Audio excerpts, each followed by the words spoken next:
you for doing this with me. No worries. I got this whole week. I think I got 8 or 9 podcasts. We're going to do Lee Reynolds this evening. Cool. So yeah, just kind of was like, okay, I'm going down. We're doing this, and you know, we're just gonna wing it and just see how things go. So right on. But yeah, sorry, I'm still like, so kind of one of the first things I was interested in, because I grew up riding wood quarter pipes, but I really came into my own riding cement parks, and you're kind of like, you grew up riding this, I feel like. Well, I started off riding the wooden quarter pipes and the old wooden quarter pipe. It wasn't the nice transition type style. It was the 2x4 style.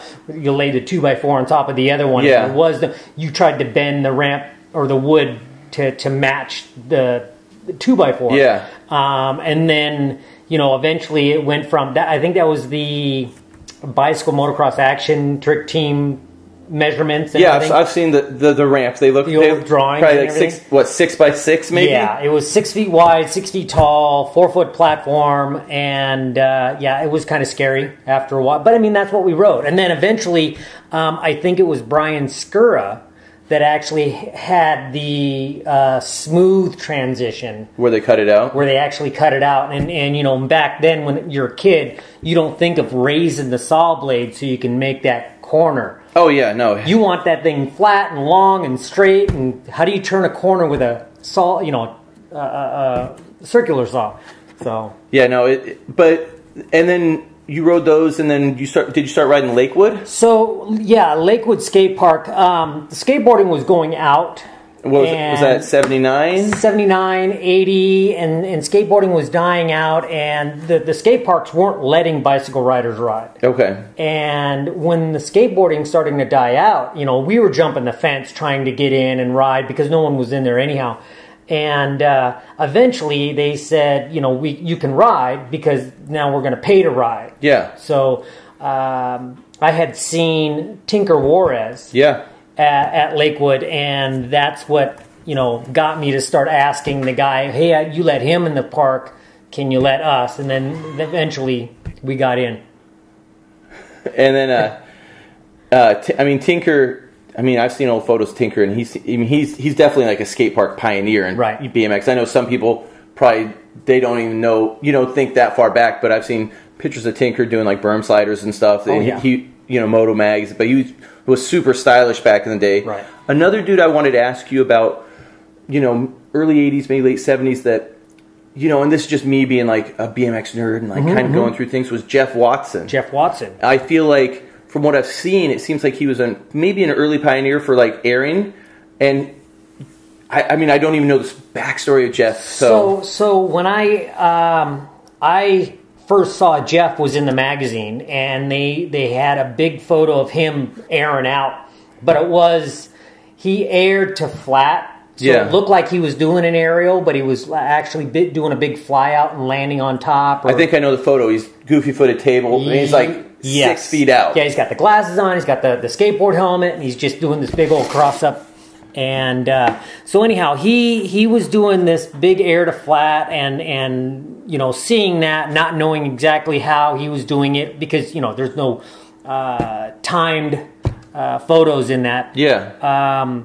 So thinking that he's doing a full aerial and he's up that high, seeing the skateboard. Now skateboarding back then, they were doing aerials, but they weren't doing anything big. Nothing. Yeah. Compared to what they're doing nowadays.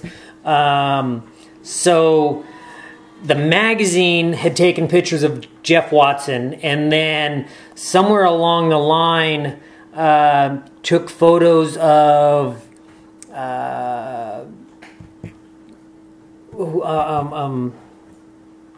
not Steve Bennett, but the other guy. Why am I brain farting? You want us to look it up? Fred Becker. Oh, Fred Becker. Yep. So now there's Fred Becker in the magazine. There's Jeff Watson, and now the magazine starts doing. Who's better, Watson or Fiola, or who's better, Becker or Fiola? What year was this about? It was 1980. It was 80? 82. Well, first cover or first photo in the magazine was in 1980. Yeah. And I think that's when they started doing the whole who's better. Yeah. And then my first cover in BMX Action was in 1982. So, but that started off the whole skate park competition type deal. So. Yeah, because I'd always see photos of Jeff Watson. I'm like, this dude looked really raw back in the day, and like, you know, and you're like going back, and I'm like, oh, I've seen pictures of Stu Thompson doing kind of little airs, but I'm like, this, you know, he'd be like, Jeff went big. Yeah, I mean, and I'm like, before that, you didn't even see anybody, so it's like, I feel like, you know, him and Becker and a few of those dudes just kind of had to like kind of create airs, like, and I know feels like. Were those dudes a little bit older than you? Yeah, they were. So you were just like the generation kind of right after them? Yeah. So I started coming in and started seeing what they were doing. I gave it a little bit different style. And I was going for more of a skateboard type style. Yeah. Where you were seeing Lance Mountain, Christian Asoy, and it was just, you know, more style of when you're doing the airs, and then you know, where Jeff and I didn't know Jeff, and we didn't hang out at all, but he was in the sport, and then all of a sudden he disappeared. And what I had heard, this is all hearsay that, you know, I heard from the grapevine, is that he just blew out his knees and he wasn't able to ride anymore because it was literally, he was big air to flat, and can't ride anymore. Yeah, and everything was so new back then. I mean, and especially when people got hurt back then. I mean, it doesn't seem long ago to, you know, me, because I can remember those. I mean, I was really young, but, you know, how things have changed, how people take care of their bodies is night and day nowadays. So, like, yeah, so then you kind of went to, so you were riding Lakewood. I think you were riding, like, what, a quad angle and stuff then? So, yeah, I was, my first bike that I rode was a Webco. Okay, yep. And then from there, I went to a quad angle where literally I was riding my bike throughout the, you know, Lakewood and Long Beach areas and riding everywhere and trying to find as many ditches we could. And eventually, found out where SE was. Yeah. And we literally were hanging out at SE and trying to, you know, scavenge through the dumpster of all the frames that were, you know, not good. Yeah. And, so I guess one day Scott had seen me ride and knew who I was, and eventually just gave me a frame, and Jeff Botima gave me some forks. Oh, nice. So I had a frame and fork sponsor. You know, anybody that gives you anything is your sponsor. As a kid, that's back then, good enough. I mean, there wasn't even there wasn't much of an industry really either. I mean, SE. I mean that was the. Yeah, you had race bikes, and then you had a bike, you know, the SE that the quad angle just looked different, you know. But there, you had your PK Rippers and things like that. So anyhow, Scott had given me a quad angle, and I rode that for a long time, and then got into the magazine. And literally, how I got in the magazine is I was at Lakewood Skate Park. I'd go to Lakewood every single day after school, you know, and spend every single minute riding this park. And I don't know what it was, but one day I didn't bring my bike. I was just hanging out with a girlfriend. Yeah. Not doing anything, just hanging out, watching, not thinking of anything. And Bob Osborne was there taking photos of Hutch Rider, brain fart.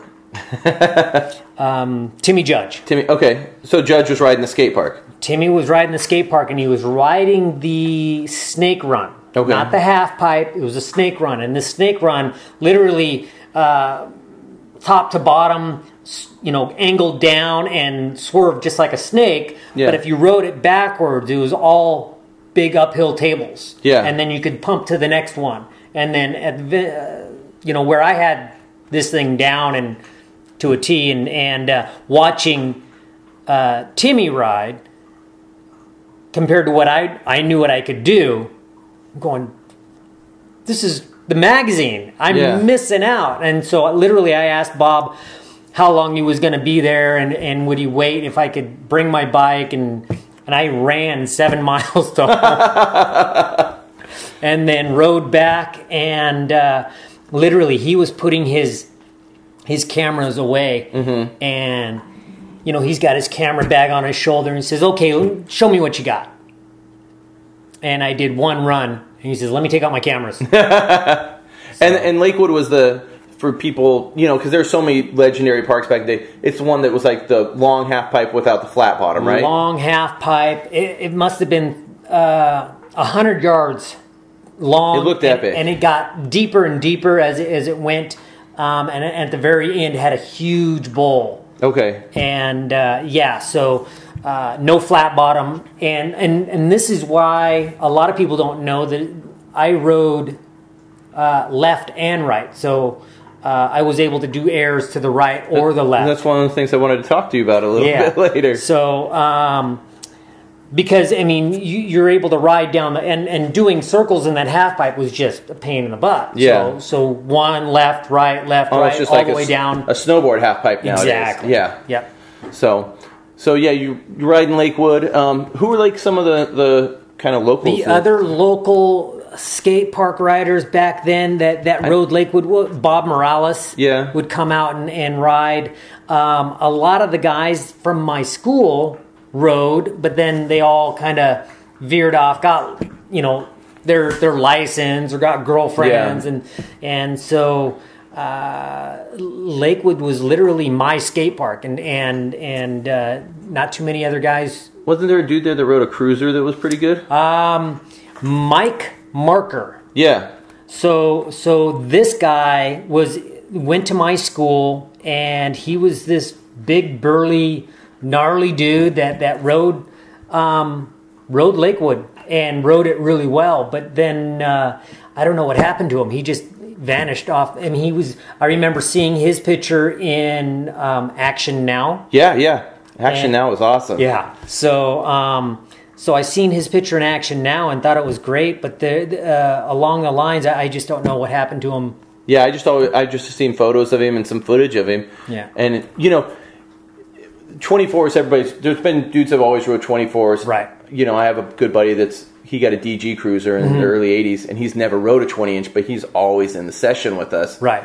And, you know, it's always just the dudes that session with the dudes on 24, you know, they always got a fun backstory and stuff. So, so then, what was that, about 81 or something? 81, yeah, because I graduated in 83. So I was getting in the magazines while I was still in high school, so which was the coolest thing ever. Yeah. You know, because now I'm in a magazine and I'm still going to school, so all the cliques, you know, started to know who I was, because I wasn't part of any clique, because I didn't have a girlfriend at that school. I didn't have a car, and I didn't, you know, I rode a bicycle. Yeah. And it was, you know, and back then, you're going to ride that little bike. It was literally right out of the movie Rad. Yeah. Well, and back then, I mean, racing had been around a while, but freestyle was still so new that I'm sure, like, if somebody saw a photo of you airing it, it was just like you're literally seeing it for the first time. Oh, yeah. No,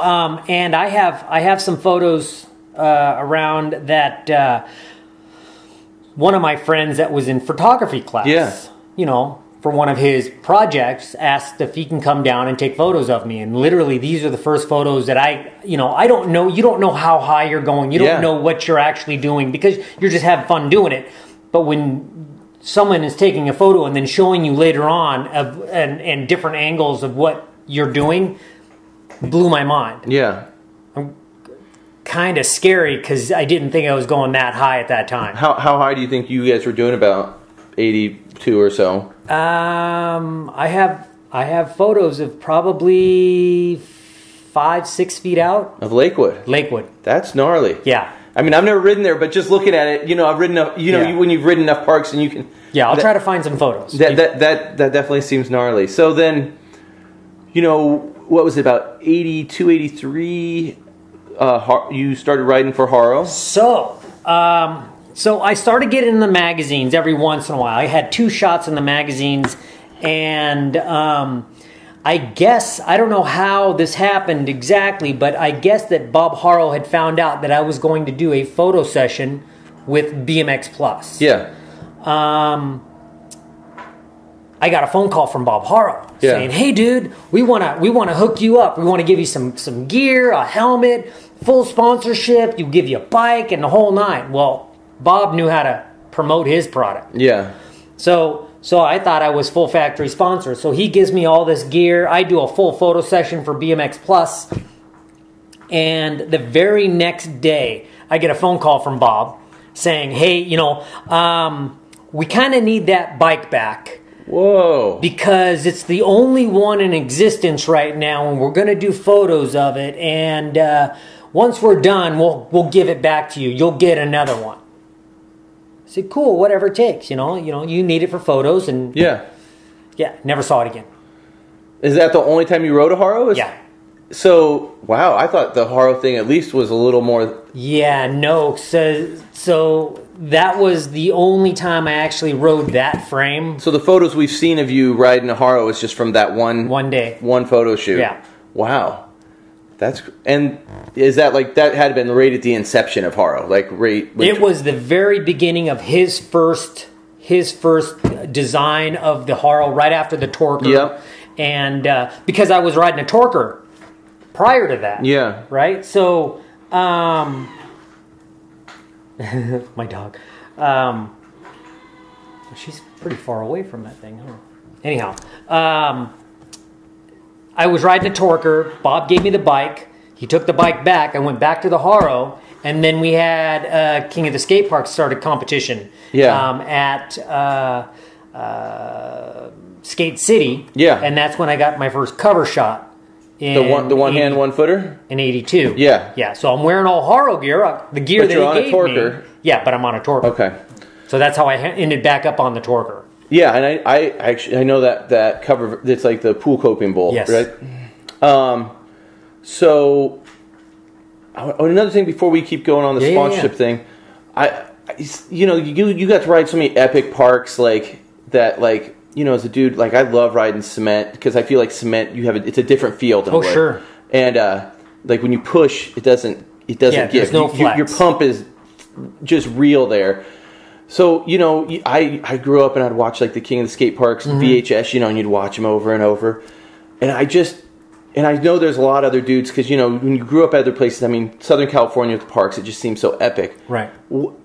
Can you break down the pipeline bowl? Like I always hear things. Bowl's 15 feet deep. No, it's 9 feet deep. This and that, and it's just like, what was it? And it's like, what was that bowl actually like to ride?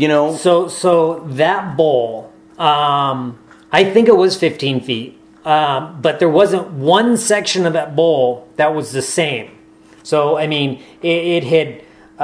There's oververt, there's undervert, there's little bumps in the middle of it, but when you ride it and you ride it every single day, you just know the sweet spots.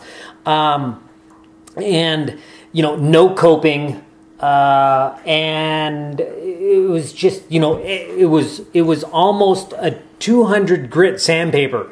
Oh yeah, we've got a few parks like that in Oregon up by the coast that have just gotten beaten by storms, all the weather and everything. It'll just take skin off of you. If you go down, and back then we didn't wear the knee pads of today, where the hard cap knee pads. Yeah. We wore the pants, the leathers, and if we did wear knee pads, it was the volleyball style ones. The volleyball style, and so in that instance, you either made it or died trying to make it. Yeah. There was no, skateboard, toss the skateboard and run out of it. Yeah, I just always see stuff, and you always see the back area where you get to do the foot. What was there a set of stairs that went down in the back? I heard. So there, if you look at the bowl and you look towards the pipe, you'll go towards the back of the pipe, and then it'll banana left or banana right. Yeah.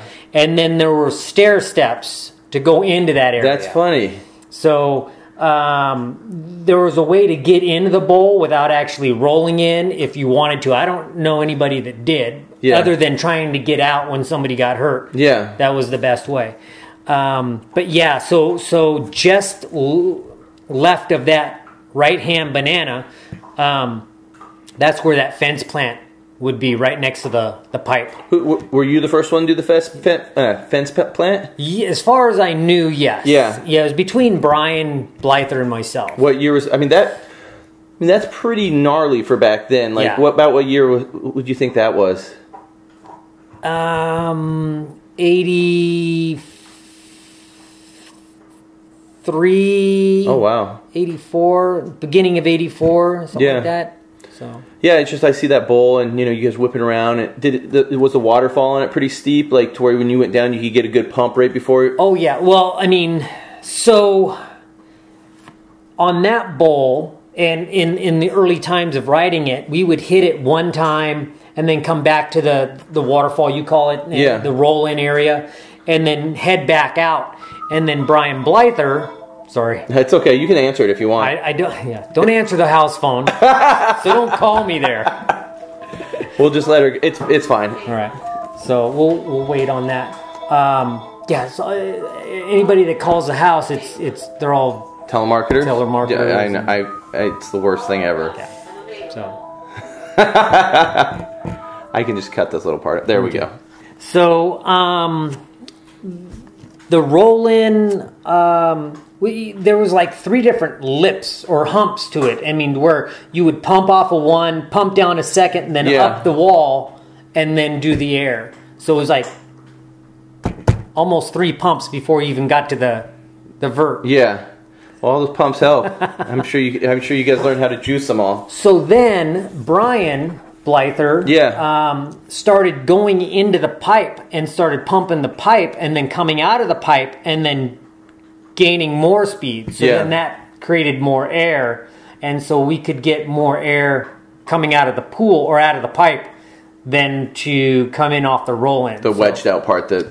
Was that where Hugo did the fence ride, right? Yes. So how scary was Hugo in that bowl back in the day? You know what's funny is that I remember seeing the video of him doing that head plant, the front wheel hop to face.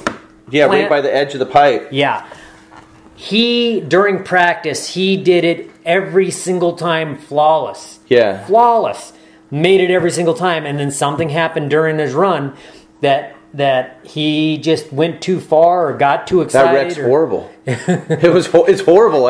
And he tried to get back on his bike and ride again. So. But he was from NorCal, so would he just come down and ride the pipe for the contest? He literally probably rode that pipe maybe a couple hours prior to the competition. So, because I talked to Wilkerson, I was like, "Oh, hey, why didn't you ever, ride that thing?" He's like, "That bowl was," he's like, "It was too gnarly." He's like, "You couldn't really go from out of town and ride that thing." Yeah. And because we rode it every single day.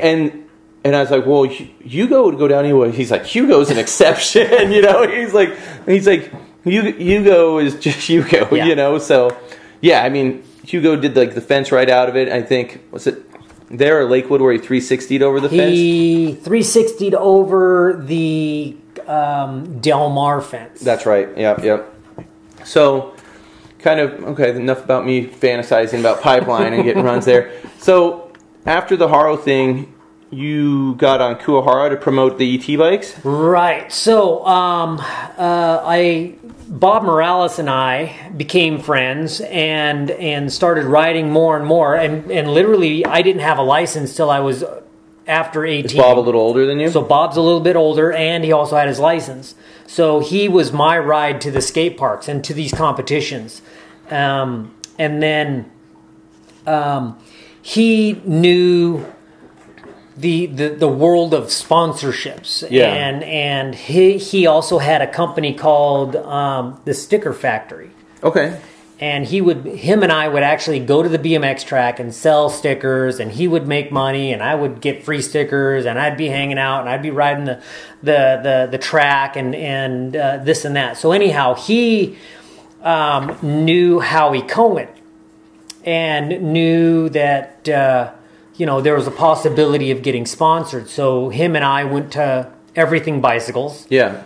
And we talked to Howie about getting sponsored, and literally, I think it was $100 a month and a shopping cart full of whatever we wanted to go. Man, I'd take that nowadays. It was literally, if it was a Costco-sized warehouse, and it was everything bicycles. It wasn't just Kuwaharas. It was everything. They had Redline flight cranks. They had, Oakley grips. They had everything under the sun that you could possibly want. And we had a shopping cart. And it was, I want this, I want this, I want this. Yeah. And we filled the carts. And that was our sponsor.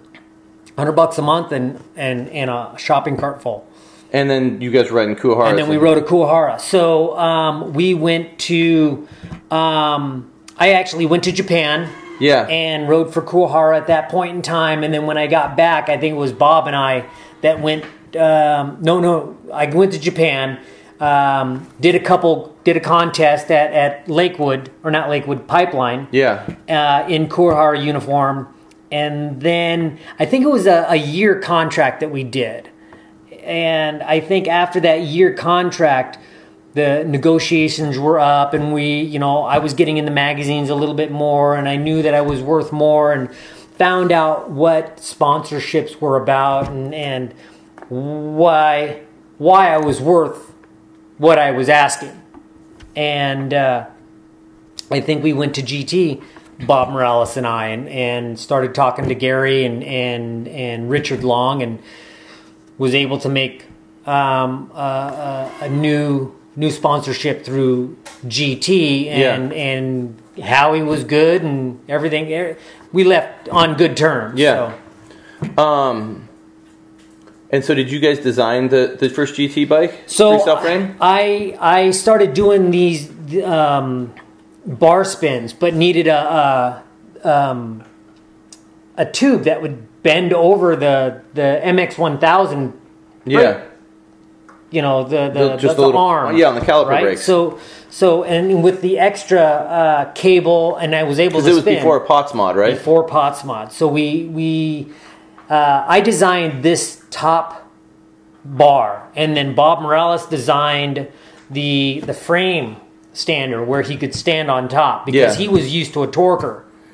And so between Bob and myself, we designed the Performer. Yeah. And then later on, I wanted to be able to stand more on the rear peg area, the axles. Yeah.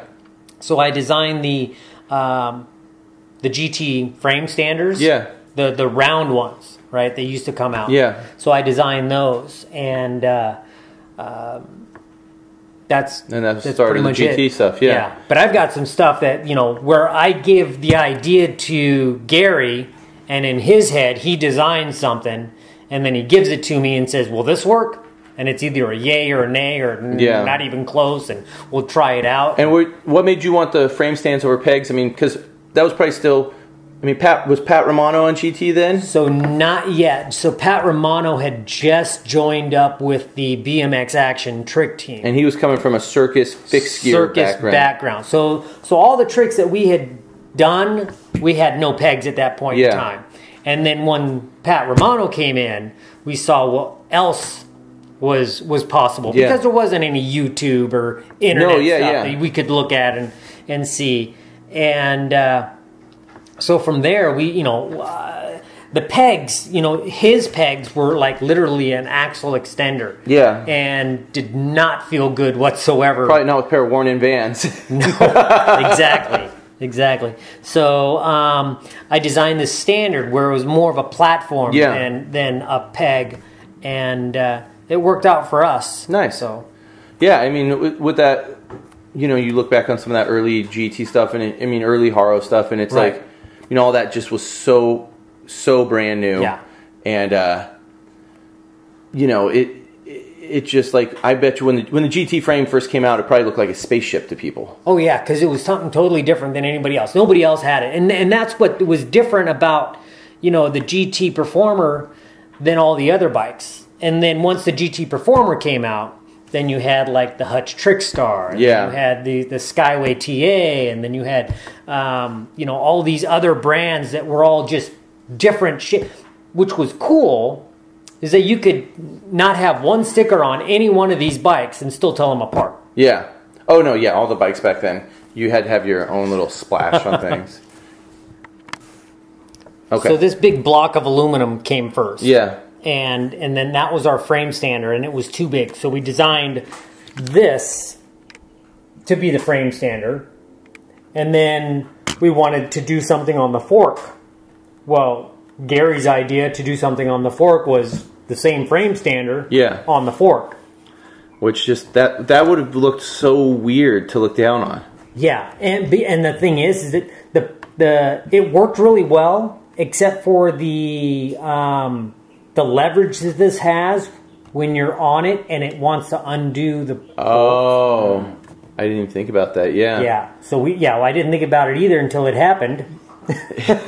Yeah. And going, these aren't going to stay on, and there's no way to clamp it around. So then we thought, maybe wrap it around the fork somehow, and that's when those pegs, those rubber pegs that literally was that the dyno ones? Yeah, and that I think they actually became they were motorcycle pegs. Oh, okay. And they just took something from somewhere else and made it work for BMX. Yeah. Just put it in different packages. Yeah, I guess those dyno pegs look like just motorcycle pegs. That's exactly what they were. Oh, wow. So, yeah, so you guys got the GT thing rolling, and so it was you and... So it was myself and Bob Morales, and then, Bob Morales started doing more designing and running the AFA and the ASPA. And that was before the AFA, right? Right. Okay. Right. The American Skatepark Association. Yeah. And then the AFA was after that, and that was more of the Pipeline, Del Mar, Skate City contest. Yeah. Stuff like that. So I mean, that was kind of the 3 for the King of Skateparks, right? Yeah. Okay. So then that's rolling along about 84. So then we kind of go into the King of the Skateparks. King of the Skateparks, and Bob is literally running the competitions now, and I'm competing in the competitions. How old are you then? Probably like 16? No. I 18, 19. Okay. And 18, 19, around 84? Yeah. I graduated in 83 at 18. Okay. 84, 18, 19. So... And the very first King of the Skateparks, there wasn't really a pro class. We were all still figuring it out. And I guess after the first competition... They figured that the guys that were getting paid and that were the experts were going to be turning. Those guys are the pro guys now. Who would that have been? So myself, I think Brian Deem was also in that pro class. GT had sponsored quite a few guys, and then Morales Fiola, the MF team. We sponsored a couple other guys, and then Haro started sponsoring some other guys like Mike Dominguez. Yeah. And like I said,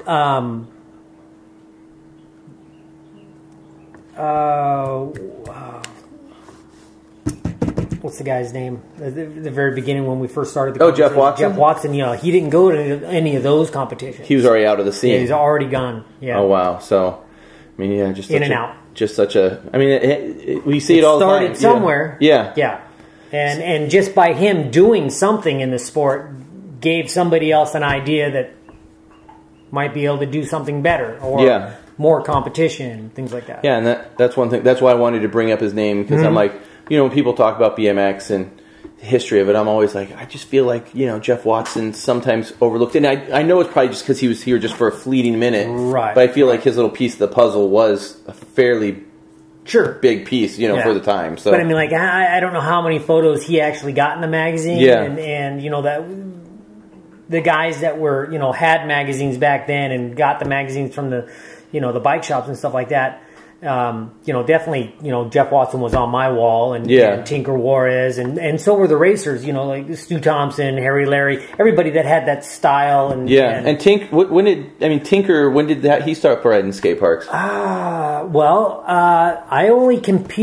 actually competed with him, but not against him, at a competition called Moose Ranch. Okay. And Moose Ranch was up in Pomona area. It was a different skate park than Pipeline. Yeah. And they actually literally had a half pipe, kind of like Lakewood, but you know, nobody knew what a competition was going to be about and what you know the difficulty was and things like that. So literally, they put cones like a slalom on the side of the wall of the half pipe, and you had to go around the cones in order to be in this competition. And it was a timed event, not necessarily a style event. Yeah. So that was different.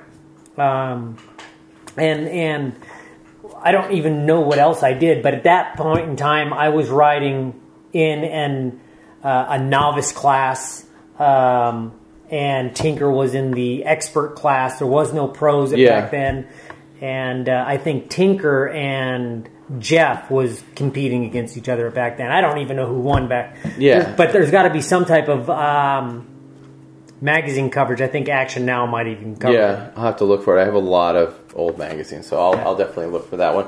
So yeah, the King of the Skateparks, the contest rolling in the first year through those three. The first King of the Skateparks, did it hit all three of those parks? Yeah. And there's just the expert class. So like, what would the best been? Like 18 and over? Yeah, something like that. Yeah, and then I mean, was that felt like it was kind of time where BMX was really starting to get a lot of attention? It was definitely getting a lot of attention, and at that point in time, the commercials, product companies like Mountain Dew and Pepsi and Mellow Yellow and all these companies started wanting some type of BMX in their commercials. Mm-hmm. And you know, all the BMX guys, we didn't have agents, and we weren't thinking of having agents. We weren't thinking about getting in the commercials. But the product companies would go to the magazine and say, "Hey, who's your best guy?" Yeah.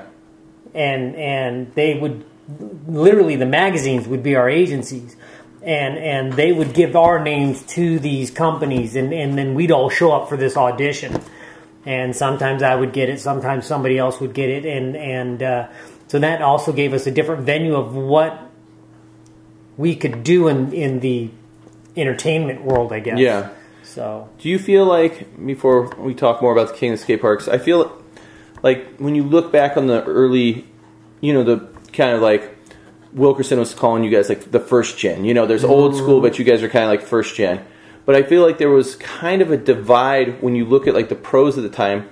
You know, there'd be like you, Blyther, and Dominguez. I know Dominguez, I think, was Fairmount. Like he was so young back then. Right. But then you had like Mike Buff and RL and those dudes. But it never seemed like those worlds crossed that much in the early times. It was like the Cement Park dudes, and like you'd see Buff's ramp or the BMX Action Trick team.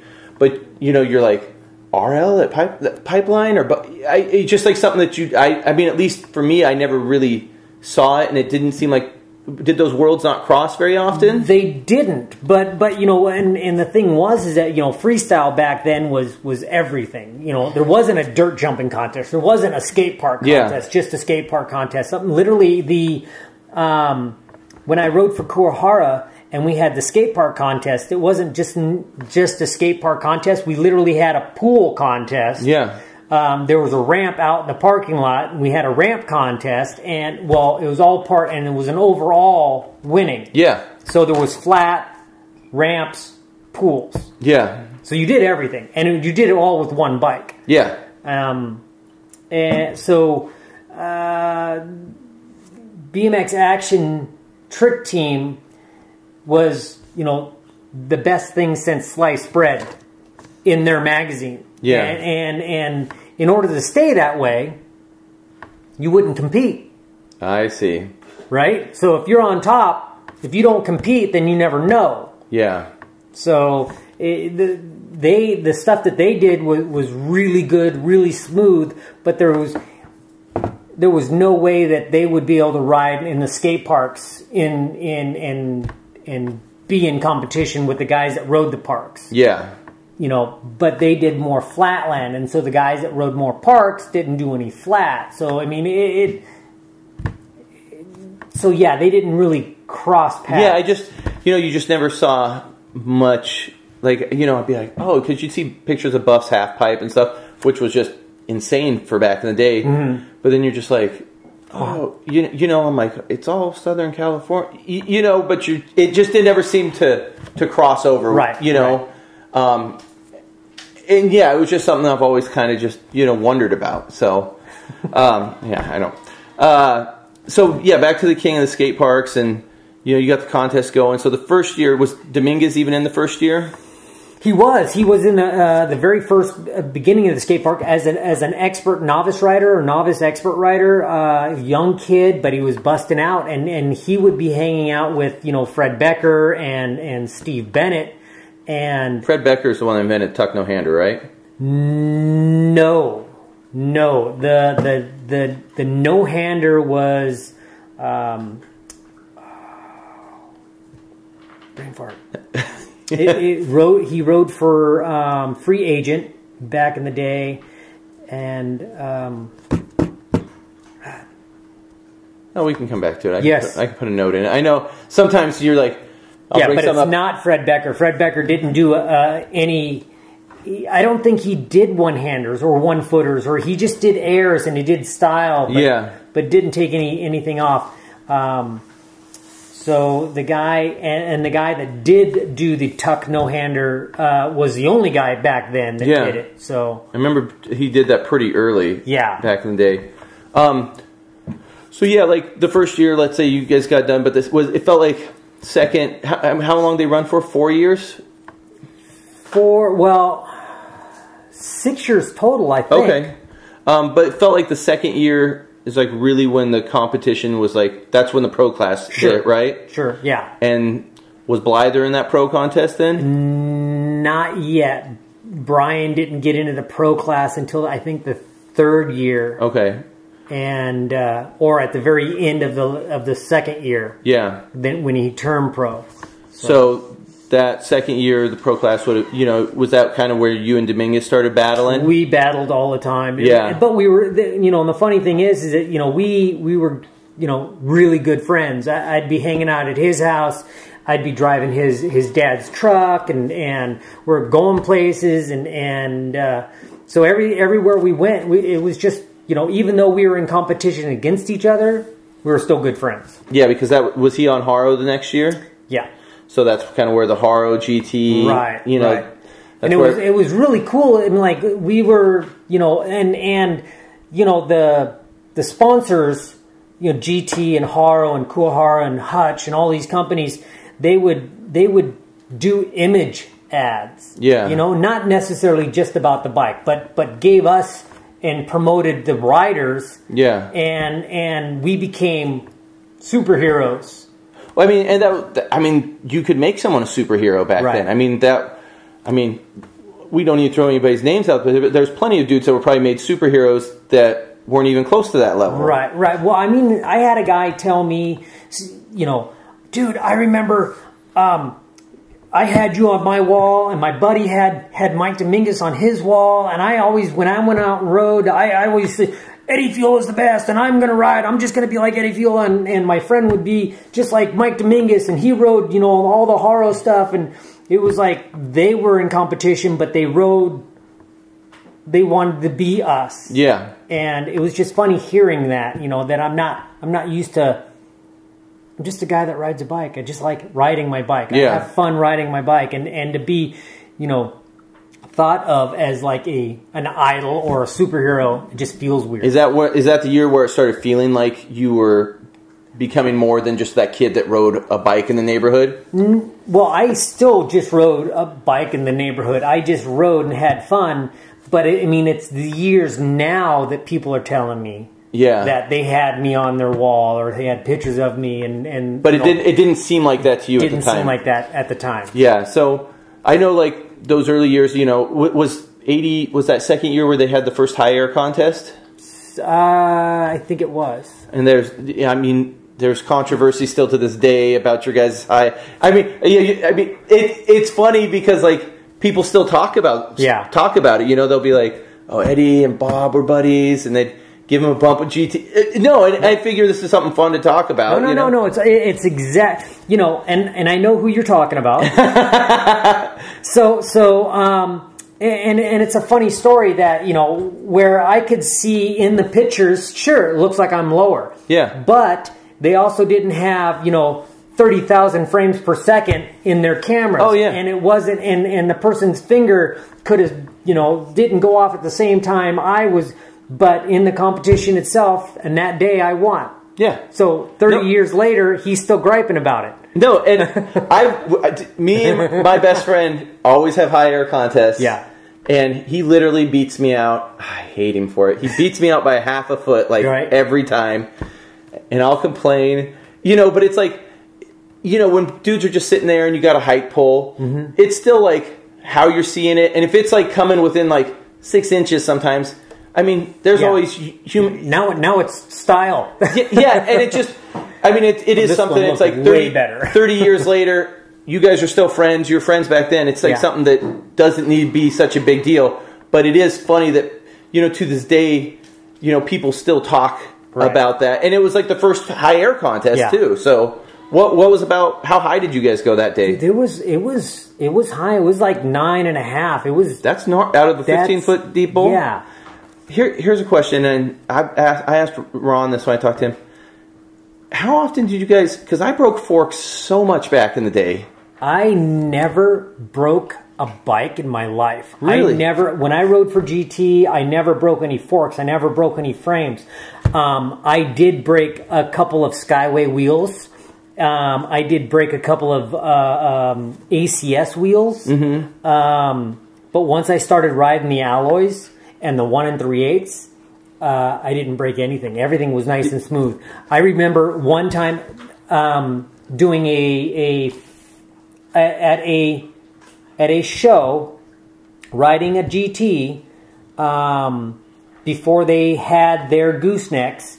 I was riding a Torker stem. Yeah. One of the little skinny 6 bolt. Yeah. I snapped that thing off. On an air? On a 360 off the kick turn ramp. Yeah. To flat. Oh yeah, that seems like that would totally break back in the day.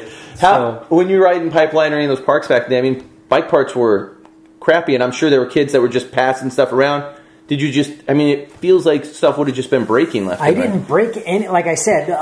Did you see anybody just have? I didn't, not a whole lot. Really? Yeah. See, it's funny because you'll be like, you'll look back on stuff and you're like, I mean, every decade, dudes are going just as hard every decade. Sure. You know, it's like you guys are doing like almost 10-foot airs out of a 15-foot bowl on bikes that weren't half as good as they are today. They're not even like a quarter good. Yeah. And you're just like, how? Oh yeah, like I said, looking at my bike now, there's no way. But then you're just like, how did more stuff not just break? Yeah. Because especially since it's still in the learning, you know, everybody's still learning stuff and everything's so new. Yeah. And it's just like, I'm like, how did dudes not get more jacked on stuff breaking? And I had a tendency to ride smooth. Yeah. I didn't land hard. I'm sure that,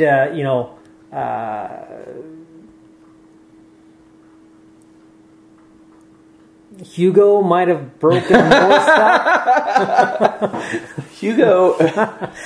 So it's, but I've broken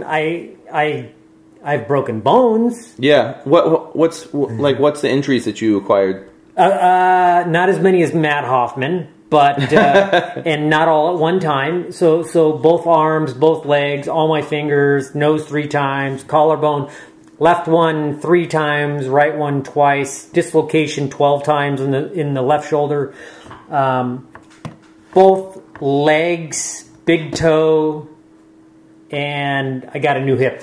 Oh, you got a new hip. You and Moeller got those new hips. Yes, and I talked to Moeller prior to getting mine. Yeah. And he said it's the best things. I think Kevin Robinson got new hips too, didn't he?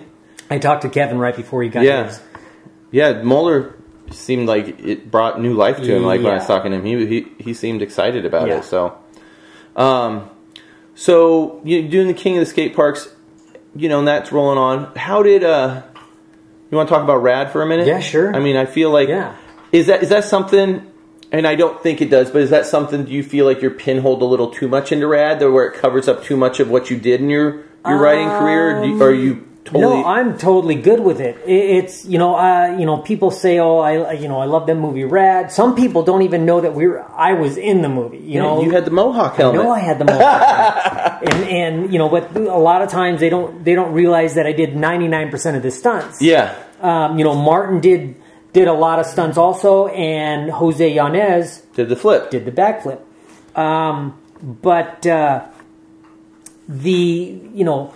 I actually had a meeting with Hal Needham and the writers, and they came to my house, and they had talked to me prior to the movie coming out. Yeah. Then months later or something, I don't know exactly what the time span was, but they got back to me, and they wanted me to do a lot of the stunts. And then I was told that they had hired an actor. Yeah. That was close to that looked like me, or close to me as possible. Yeah. And literally they had hired me first, and then they got an actor to be my double. Yeah. My acting double. So, and it just went really well from there. And I was still sponsored by GT, and I don't know if you know this, but a lot of the companies that were there, those guys weren't getting paid. Okay, they just wanted him in the movie. They just wanted him in the movie. I mean, because it just seemed like, it almost been like a trade show. It seemed like everybody in BMX was there. Right. Vans, Mongoose, all these companies, GT.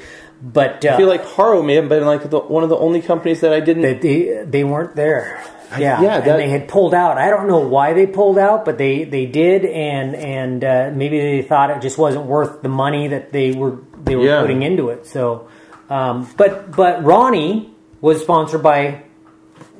Was he sponsored by Haro at that time? Wilkerson? Yeah, I think because he was in the very beginning sequence. He was. Yeah, he was on. Yeah, because he rode for them in '84. So '86. He was on until '89ish.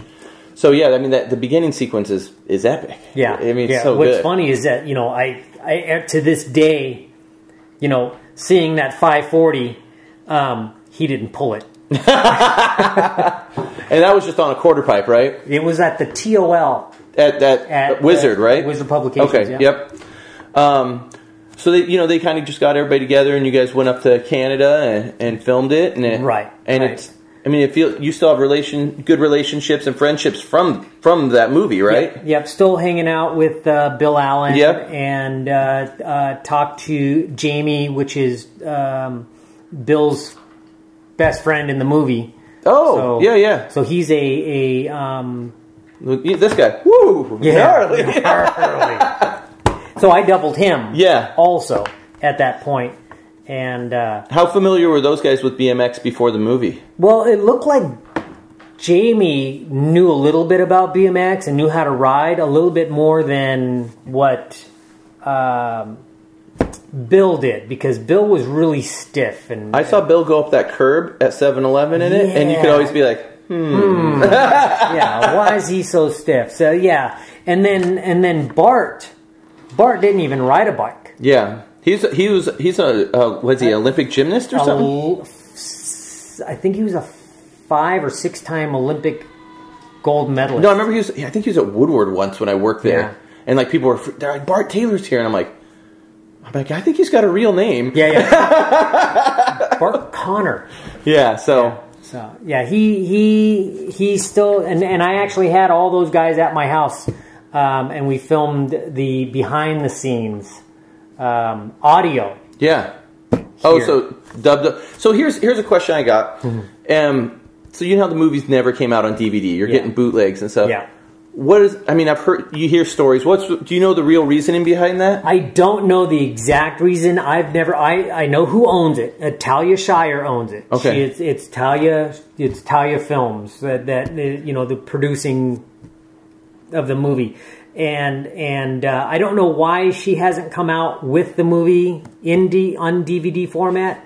And it's like such it is. Even compared to even 16 Candles and stuff like that. And I'm not putting it on that level, but it is like if you broke down the top 20 cult classics of the 80s, it's definitely in there. Yeah. You know, they'll have showings in Portland, and we'll go there, and we know all the lines, and it's almost like Rocky Horror Picture Show for BMX dudes, to where you're like, oh, I know all the lines, which scene's coming up, and you're just excited about it. But it's always just crazy that for such a movie with such a following, it's just never been released on DVD. Yeah, I mean, such a following that I've met parents that have named their kids Crew.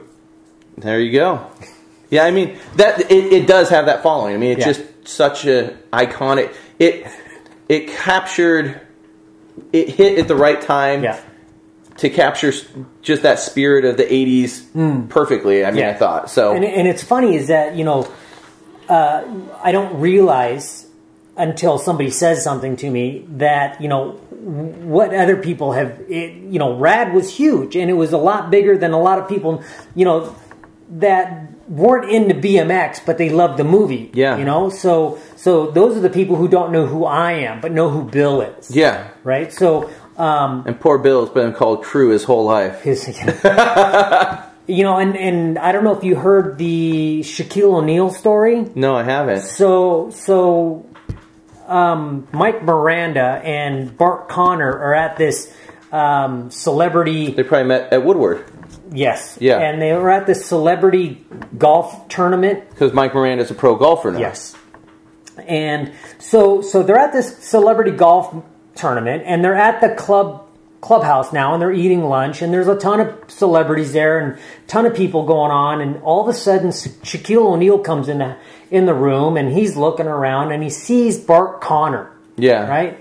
And this is Mike Miranda telling the story, and he says it was like the seas parted, and Shaquille runs across, and he goes up to Bart Connor, and he shakes his hand, and he says, dude, you are the best in Rad.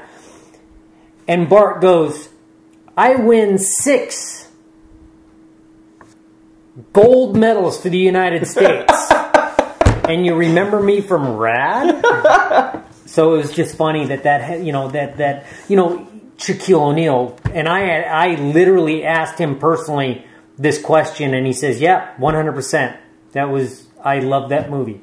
So. I mean, and I'm always interested because there's you're always like, oh, there's famous people, everybody talks about like, Slash from Guns N' Roses and stuff. You're like, who actually rode or was into BMX, Well, I got one for you. Yeah. So I'm working as, I do stunts now. Yeah. So I'm working on a movie called The Hangover.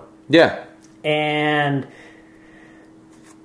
just another stunt guy on The Hangover. It's not even having to do about bikes. I'm just going to do this near miss. So the cop car is supposed to be on the sidewalk. Yeah. And they had hired a bunch of stunt guys to get out of the way. And it's supposed to be like a 25-mile-an-hour near miss. Yeah. Right? And all the actors are inside the cop car. So when I get to the set, the PA comes up to me and says, the production assistant, just in case anybody didn't know. I honestly didn't know. Okay, so the production assistant comes up to me and says, okay, your room is over here and the wardrobe's over here. And and by the way, do you ride BMX or something? Or do you do BMX or something like that? I'm going, yeah, I rode a little bit here and there. And she goes, well, one of our actors is a huge fan of yours. Okay. I go, really? He said, who's this? She goes, Ed Helms. Really? So, and literally at this point in time, I didn't know who Ed Helms was. Yeah. But now he's in The Office. And he's the doctor, loses his tooth, anyhow. So I'm on the set, and I'm doing the 25-mile-an-hour near miss gets turned into a 2-mile-an-hour walk around the car. Yeah. So they hired us for no apparent reason to do a stunt. I'm sure that happens a lot in Hollywood. It does, unfortunately, but we still get paid the same. So as the cop car is doing their little run back and forth, and I'm missing the car, this and that, the camera inside the cop car says, okay, we have to do, we need more film. So we're doing a reload. So everybody gets out of the car.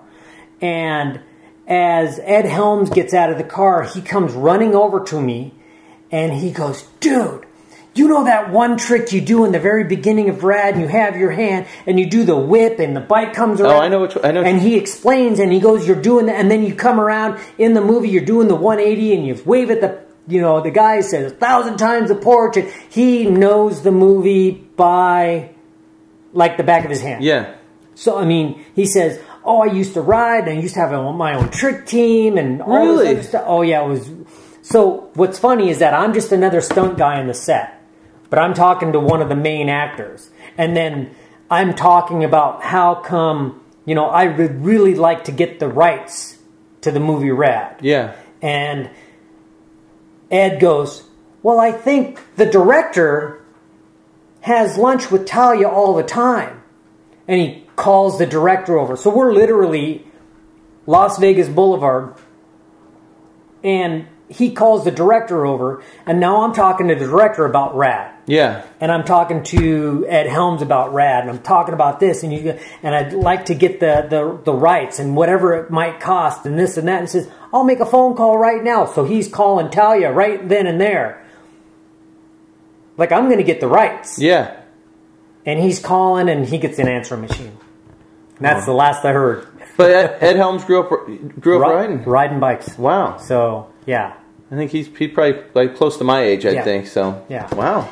See, I just always love hearing, like, you know, just because everybody's got their own story with BMX, and it's just always interesting, you know, like who rode and you know. And there's guys that, you know, I had a, you know, not Facebook, MySpace. Yeah. When MySpace got big, I had a guy, you know, get online and chat with me. He says, hey, you don't remember me, but I rode with you back in the early 80s, and I rode the skate parks back then. My name was Tommy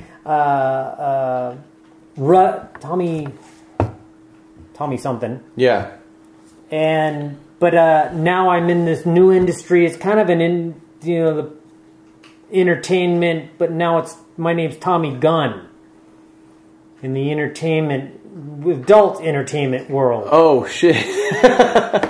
So literally, this guy is one of 10 guys in the whole industry. In the porn industry. In the porn industry. And if you've ever watched porn, you've seen him. Yeah. He used to race or ride BMX, and he used to do tricks, it's just always so interesting to me. You know, who has watched it and what people get into, and like because you see those pictures of Slash, and you're like, Slash was a legit BMXer. Yeah. You know, like is he from Southern California? I think he's from Long Beach. Yeah, I mean, you guys maybe rode together back in the day. I mean, maybe you know that. I don't know. Yeah, but I mean, it's funny. The boost Rad probably gave the BMX industry at the time. I mean, like, I started riding from it, and so many people have that same story. Yeah, well, I mean, back in the day, I mean, the only any pictures you saw were in the magazines, and you didn't get to see anybody actually do anything. And probably the only video before that was the King of the Skatepark videos, maybe? Right, and where did that hit? You know, maybe you were lucky if my video store had it, and I would rent that and Rad like every week. My mom would be like, "Are you renting those again?" And I'm like, "Yeah." I'm like, "Can I get the 3-day rental so I could at least sit?" Because I would watch the beginning and ending part of Rad and like practice tricks, and like Ed Helms was saying, I'd do the one where you set it down and do the magic and you pull it up. I'd try to hit that one, you know, just kind of just go over everything, and then.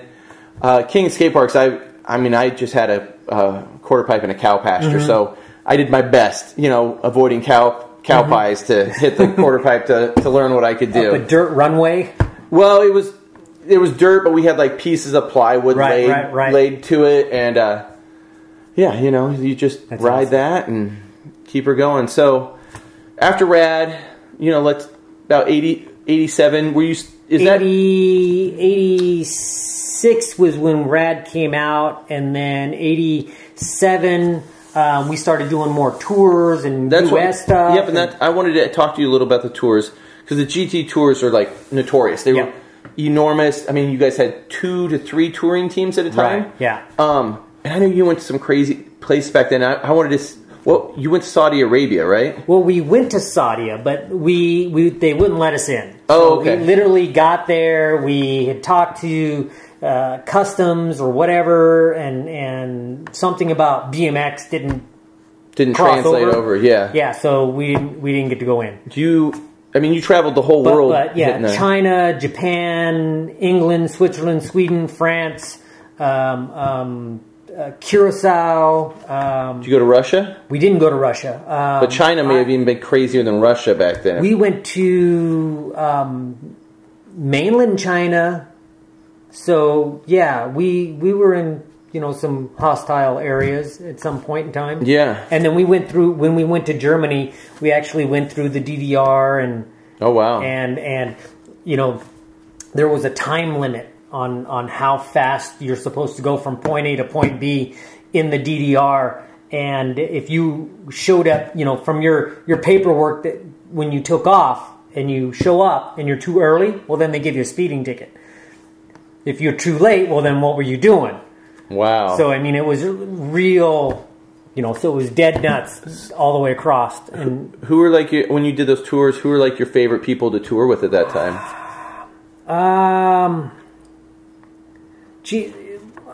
Dave Breed was one of the guys I did the world tour with. I also did a tour with Bob Morales. Mm-hmm. And then a lot of U.S. tour stuff I did with Adam Jung. Steve Cassip, and I also did a U.S. tour with Britannia with Chris Lashua. Oh yeah, Chris Lashua's sick. He rides so fast. Yeah, he's sick. So yeah, you got any wild stories from tour? Anything you want to maybe share? It's funny. I'm it's either that I hit my head too many times or that, I just remember the riding BMX and not remembering what we did afterwards. I've had more and more people tell me, oh yeah, you came to our house and you swam in our pool and we had dinner and this. I did that with Todd Anderson. Todd Anderson was the first, him, Jeff Cotter, and Danny Hubbard were the first show I saw. Right. And it was for Vans. It was 92 where I think they did the promotion tour. Mm-hmm, mm-hmm. And I think you guys were the other touring team. I think maybe it'd been you and Josh White and somebody else. Josh White and Scott Freeman. Yeah. So you get, and I was like, oh, I wanted Josh White to come because he's from Oregon. Right. I was like, oh, Todd Anderson's sick. And we went and had lunch with him. Yeah. And that first time I met Todd, I brought it up to him and he just had the most blank look on his face. So yeah, I wish I could remember more. And what's funny is that I just spoke with Robbie McCrary. Oh, I've heard the name, yeah. Okay, so he was an expert rider sponsored by GT, and I actually when I was riding Pipeline, I saw this kid and I said, "Hey, dude, you need to get sponsored by GT. Let me introduce you." And I helped it along, and he actually got the sponsorship, and he started riding, he started doing shows, and he was doing shows with Gail Webb and myself, and anyhow, he was telling me the story that we were doing a Gail Webb show. And that we had to spend the night somewhere at a hotel. And that we had hooked up, or that I had hooked up with some girl, and that girl had a sister or girlfriend or something like that. And we all went back to the hotel. Nice. Right? And Robbie was 14, 15, really young. And I had, hooked up with this girl. And Robbie was didn't know what to do because this is first time with this girl and he's in a hotel. Oh, so he's with the other girl. Yeah, he's with this other girl, and this other girl was older than he was, and he didn't know what to do. And he said he's telling me that he had to literally look over to the other bed and was trying to mimic what I was doing. And I'm going, I don't remember. Yeah, I literally don't remember that stuff. But people tell me. And when you were doing those tours, was it? I mean, when you roll up to places, those tours. You bring in thousands of people, right? Thousands. I mean, it was like we were rock stars, and it didn't. I rode a bike.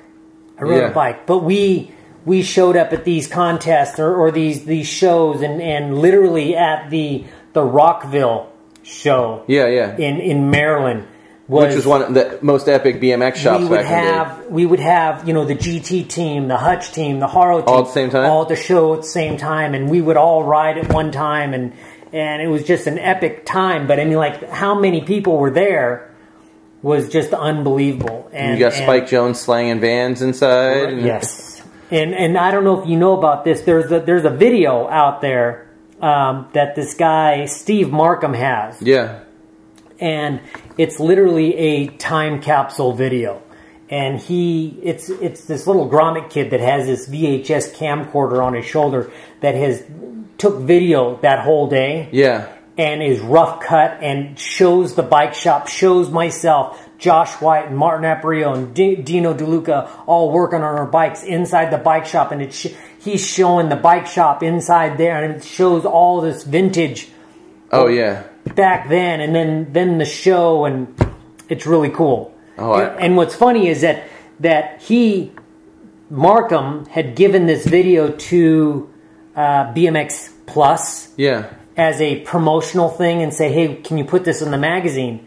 And when it came out, when they did this little editorial on the video, it broke Steve's heart, but in the same time, you know, the editorial that they gave it says, this is the worst video ever seen, but I couldn't turn it off. Yeah. So the first 5 words, worst video ever, but I couldn't turn it off. You know, you can't, because you're just watching it the whole time. I mean, like, it just almost feels like you're there. Yeah. Yeah. So, but anyhow. Is that up on YouTube or anything? It's not. I mean, the guy sells it on oh, eBay. Really? Yeah. Shoot, maybe we can find a link and we can post it up for people to check it out. That'd be cool. So, yeah, you're doing the tours, and, you know, I've heard, like, I mean, you guys toured so much. You know, I've even, like, talking to Josh and Monty Hill, like, right, you know, and they just said, you know, you guys got toured to death. You know, we literally, we got out of the van or out of the motorhome, and we started putting ramps together, and we did a show. As soon as we were done with the show, we'd sign a couple autographs, tear everything down, get in the van or the motorhome, and drive to the next spot. Get the hotel. Next morning, wake up early, go to the next spot, set up, same thing, over and over, every single day. During the summer? Did it affect the way you thought about BMX? It turned a fun thing into a job. Yeah. You know, and getting paid to ride, fun-wise, was great. But then getting paid to tell you when to ride, not so fun. And you did that for how many years? Yeah, I mean, till the early 90s. Yeah, and so when you were doing those tours, I mean, and like let's say when it kind of rolled into the early 2 hip contests. Yeah. I mean, you rode in the early 2. I think the 88 was my last year of competition. Yeah, because you rode at the Enchanted Ramp contest, right? Yeah. With like that was the first time that... Is that the one where Grosso took the naked run? Naked run. Yeah, that was it. Yeah, and that 88 was last year you competed? Was that the last contest? That was the last time I competed. They had more contests after that. Yeah, but that was the Enchanted Ramp Finals were probably the last one. Yeah. And that's one where Mike almost pulls the 900. I mean, that was an epic contest. Epic contest. I mean, there was a lot of stuff that a lot of people did back then that were just unreal. Yeah, I mean, that whole contest, every time that one, and there's that Flint, Michigan one from 88 that I love watching because I think some of the, you know, the British invasion kind of started happening. Right. And, I mean, there were so many great vert riders that came out of England at that time. So, you know, I saw in the magazines I'd read about the Grosso naked run. Right. You were there.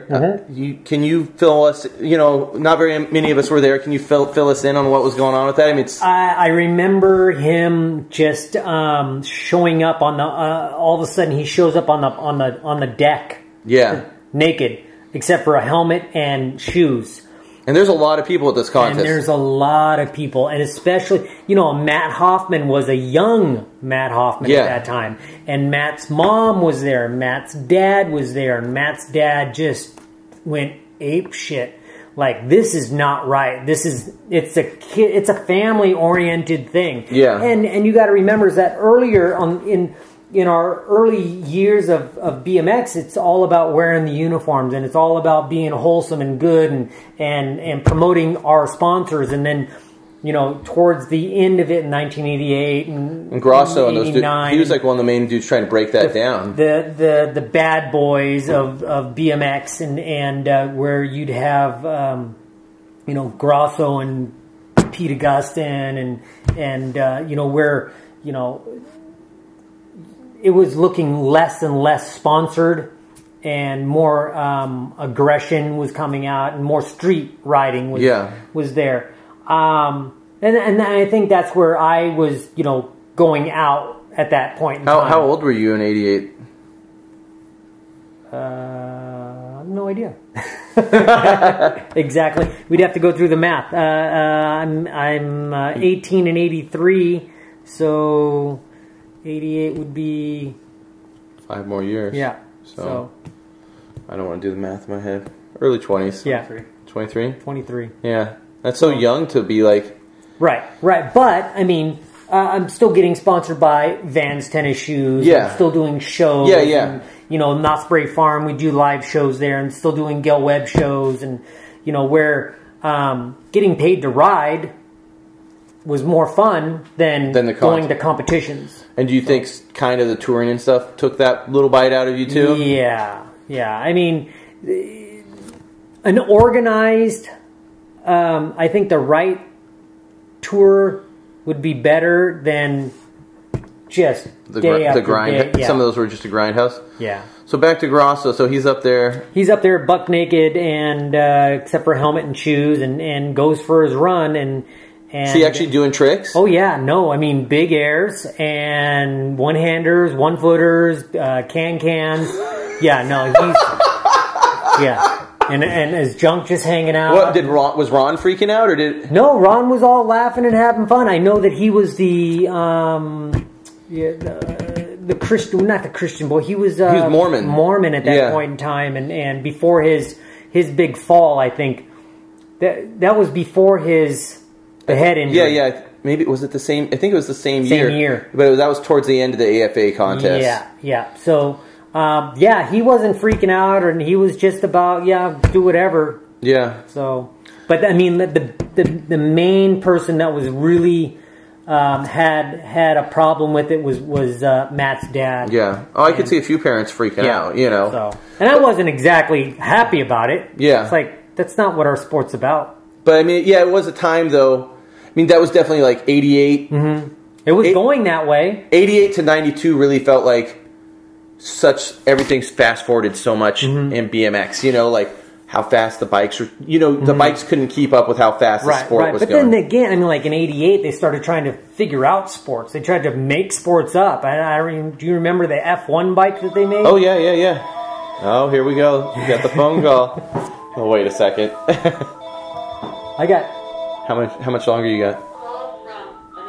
1:45? Yeah. You want to... We're getting close. All right. Here, we'll go over a couple more things. If you want... No. No, wait. Today's Tuesday. Yeah. Today's not an early day. No, we got another 45 minutes. Oh, cool. Yeah. So yeah, I mean, 88 to you were talking about how you know, they were trying to make up sports like the GPV bikes, F1 bikes, and stuff like that. Right. And that was like, I mean, would you say 88, 87 was like the peak of BMX freestyle, kind of? Would you say that was like before the crash? Right. Yes.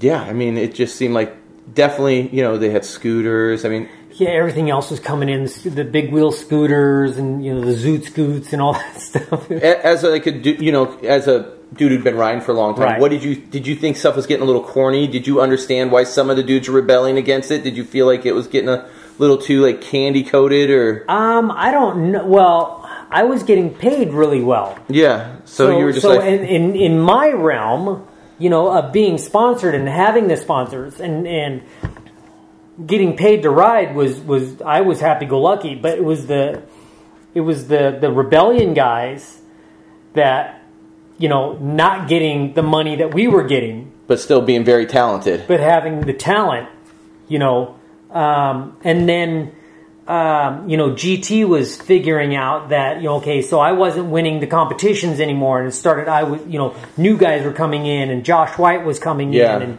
and Matt, and these new guys would ride for less. Yeah. But do more. Yeah. So... Did you have as much fun riding the half-pipe contest as you did the cement parks? No. Do you prefer cement park? I did. I did. But, just things change. Yeah. Yeah. At that time, like, let's say when you were doing shows and stuff and, kind of like, you were done competing, were you still riding pipeline and stuff? Yes. Yeah, I rode pipeline until the day they closed it. Were you there the last day? I wasn't there the last day, like when they were actually bulldozing. Brian wasn't he? I think so. Yeah. But no, I wasn't there the last day. I was there the day that they had chopped all the fences down. And I think by them chopping all the fences down, it gave me a different feel of riding that place. Mm-hmm. And I couldn't ride after that. Really? Yeah, it felt weird because I didn't have the fences gave me a sense of where I was. Oh, yeah. And then when they were gone, it was like, I can't even air. I can't. Did you get flyout-itis? I did. Yeah. I did. Some people don't think that's a real thing, but I know people that have gotten flyout-itis. I did. And I have it to this day to where, I can do little airs and 3-4 foot airs, but then when I start to think about riding, that's when it all goes to jello. It's just too much in your head now? Yeah, I think fly out, I think air, I don't know what I'm doing. But I've seen you ride like box jumps and stuff. And yeah, I can still jump, and I can still do backflips, and I can still do flatland, but it's just doing an air at 6 or 8 feet out just does something. It's so weird because as I get older, and I've never had flyout-itis, but I've known people that have had it, mm-hmm. and talking to them there, it sounds like a scary thing. Sucks. But as you get older, sometimes just like my whole thing is I'm getting older. I'm like, if I can just do 5-6 feet, because doing an air really is like the least stressful thing on your body, mm-hmm. and to just have flyout-itis, that's just like, it's got. I bet it seems like it'd be frustrating. Yeah. Especially knowing like that you're like it's all here. Yeah. Like I'm sure when you think about it, you're like I could hit this quarter, hit that 1 foot tabe. Oh, it'd be great. But then, then it just clicks. How does it work? It just starts overthinking it? Yeah, I think it's an overthought process, and it's weird. Like I said, you go up for the air, and you think air, but then you think fly out at the same time. Yeah. So that just messes with you because now are you going to land on the platform, or am I supposed to land on the inside? Yeah. So you just toss everything. When they were tearing down pipeline, did that just feel like it took a part of you out? It was a knowing it was going to happen because they tore Lakewood down, they tore Skate City down, they tore Del Mar down. It was like the last of the giants. Yes. So knowing it was going to happen, it wasn't that big of a deal. Just knowing that, and knowing that, knowing the owners and knowing the hassles that they had to go through, that, the insurance problems that they were going through, that little Johnny broke his arm in the skate park. Well, you signed a waiver. Yeah, back then the insurance was way different than it is nowadays. Right. Well, nowadays you have that extreme contract that if you go into the park, you're going to get hurt. Yeah. Guaranteed. If you don't want to get hurt, don't go into the park. Yeah. Did you get tore down in '89? I'm not exactly sure. Yeah, I think that's what it is. I remember seeing the pictures in freestyling, and you were just like... Yeah, well, I think Thrashin', one of the magazines, or Trans World Skateboarding, actually has pictures of some of the skaters in the bowl while they got the crane. And the How was growing up, since you started riding in the 70s? How was, because it does bleed into even modern times. How were the skateboard BMX relations? back in the day, I got along with all the skateboarders. Yeah. I didn't have any problem. And back, even at Pipeline with Salva and those dudes. Salva, I got along with Salva, Malva. I didn't ride with Tony Alva all that much, but I remember riding with Mike Smith and Lance Mountain and Christian Asoy and all these guys and even Caballero, where we took turns. We all rode the skate park at one time. Yeah. We didn't have any They were more in the Combi Bowl, though, weren't they? Well, I was in the Combi Bowl also, so I mean, like... And Combi Bowl was gnarly. Right. And to just take turns and respect out of one another's riding ability, and they had to start somewhere. They didn't start doing airs, and I didn't start doing airs, so the guy that doesn't do airs, take a turn. Yeah. It's always weird because I'll see pictures of like Salva and those dudes like doing thrusters and stuff in the full pipe. Right. But you never really saw the skaters mess with that deep end that much. Right. I don't think I've ever seen, and I'm sure there is, pictures of them airing it, but it almost seemed like the pipe bowl was more the BMX bowl. Yeah. And the combi was more skateboarding. Yeah, but then I'd see pictures of you.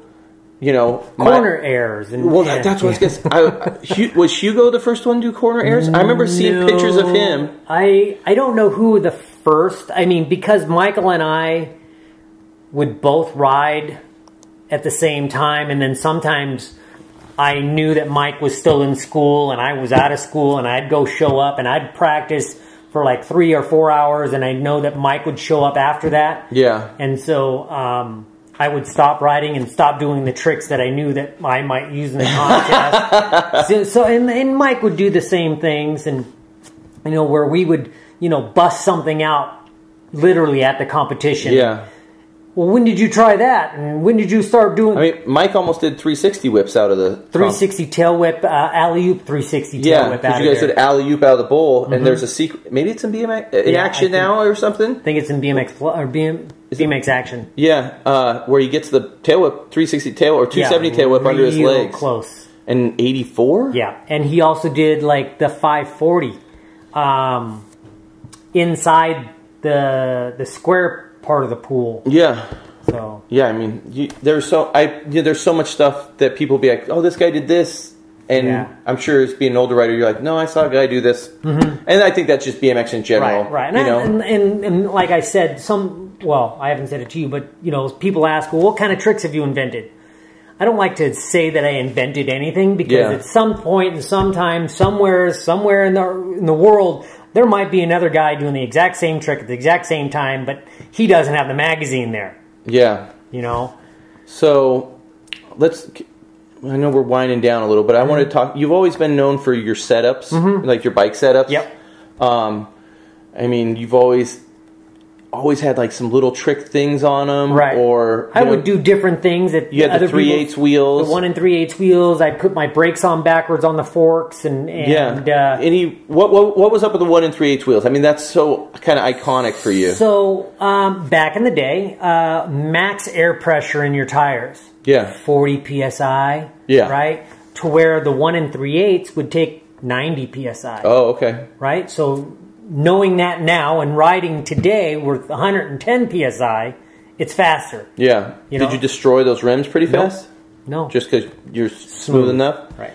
Did you ride 24-inch rims for a while? I did not, but I did do... What made me figure out the 21s was the